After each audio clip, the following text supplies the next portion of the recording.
प्रथा जो थी ना, जैसे मान लो कोई, जैसे उसका पति मर जाए तो फिर पत्नी जिंदा पत्नी को भी उसी में जलाते थे।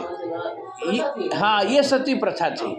तो इसको राजा राम मोहन राय ने बंद कर दिए, करवाए। बोले ऐसा नहीं है, बोले पति तो चला मर गया, पत्नी भी जिंदा, उसको क्यों जला रहे उसमें है?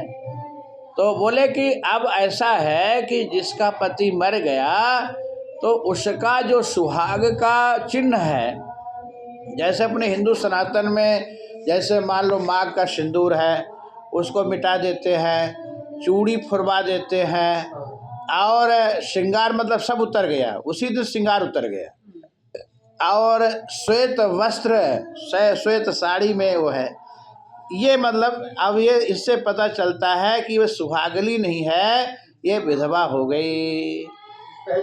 हाँ, ये पहचान ये। और दूसरी बात ये है कि अब वो अपने पुत्र के अधीन रहे, भगवान के अधीन हो जाए, भगवान का भजन करे, ये था। लेकिन अब श्वेत भी वस्त्र नहीं, पहले था, लेकिन अब कोई भी वस्त्र पहने कोई दिक्कत नहीं है, शरीर को ढकना है चाहे कोई भी वस्त्र पहने। तो ये सती प्रथा, अब ये सती प्रथा है। अब ये सती प्रथा ठीक है, ये पहले वाला ठीक नहीं था। तो अब इनकी माँ, इनके पिता संग्राम में चंद्रहास मर गए युद्ध में, तो इनकी माँ भी सती हो गई। तो अब इनको इनकी धाय मतलब दासी ने पाली पोसी, लेकिन दासी भी मर गई, अब ये अनाथ हो गए। जैसे तुलसीदास का भी यही हाल है। अच्छा, मिश्री देखो,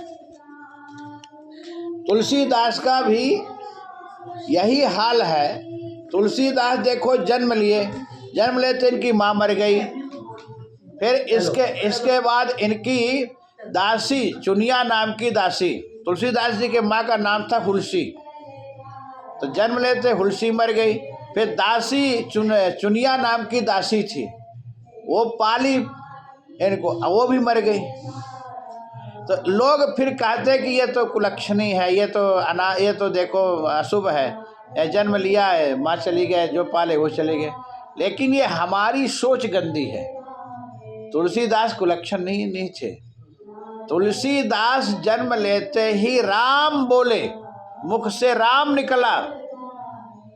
हम लोग आम बच्चा जन्म लेता तो रोता है, और जो महापुरुष है तुलसीदास रोए नहीं, तुलसीदास के मुख से क्या निकला? राम, और आगे नाम रख दिया इनका, राम बोला, नामे पड़ गया। तुलसीदास तो बाद में हुए हैं, उनका नाम फिर बाद में तुलसीदास रखा गया, पहले राम बोला नाम था, तुलसी गुरु के द्वारा नाम। हाँ, तो अब वही तुलसीदास रामायण लिखे, तो क्या तुलसीदास अशुभ हैं? ये हमारी सोच गंदी है। ऐसा चंद्रहास की कथा है। ये चंद्रहास बालक अशुभ नहीं है।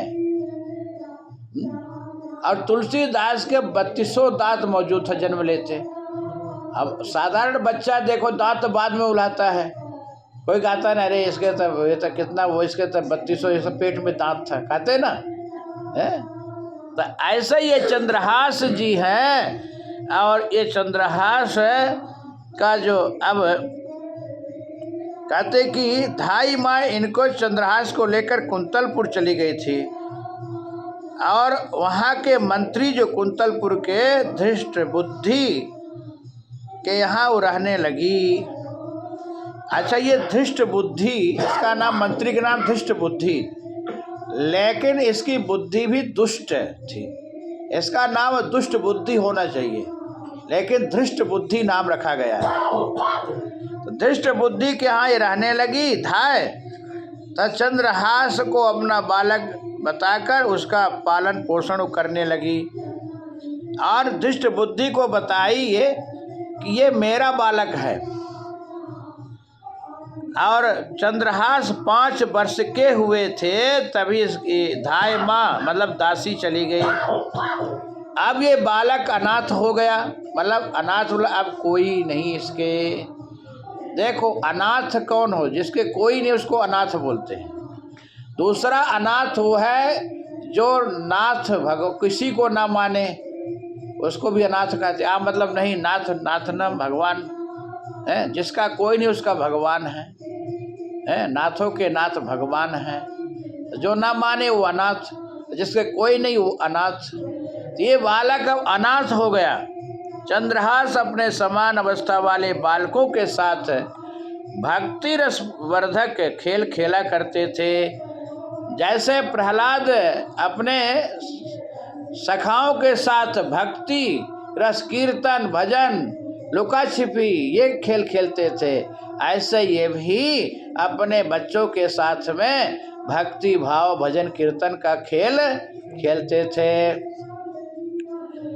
तो एक दिन कृपालु श्री नारद जी आ गए और इस बालक को चंद्रहास को दर्शन दिए। और नारद जी देखो देवगुरु देवर्षि नारद हैं, देव ऋषि नारद हैं, और नारद जी देखो ऐसे पर कृपा करते हैं। नारद जी भगवान के अवतार हैं और नारद जी संत हैं, गुरु हैं नारद जी।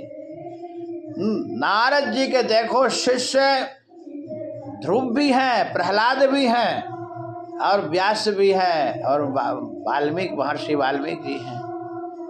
नारद जी ने आकर दर्शन दिए इस बालक को और एक शालिग्राम की बटिया दिए, मतलब छोटी सी मूर्ति दिए शालिग्राम भगवान की, और कहे कि बेटा ये शालिग्राम भगवान का बढ़िया तो रोज स्नान कराना, तुलसी दल रखना, चंदन लगाना, पूजा करना और भोग लगा के ही पाना। अब ये बालक है नारद जी के बताए अनुसार ये वही काम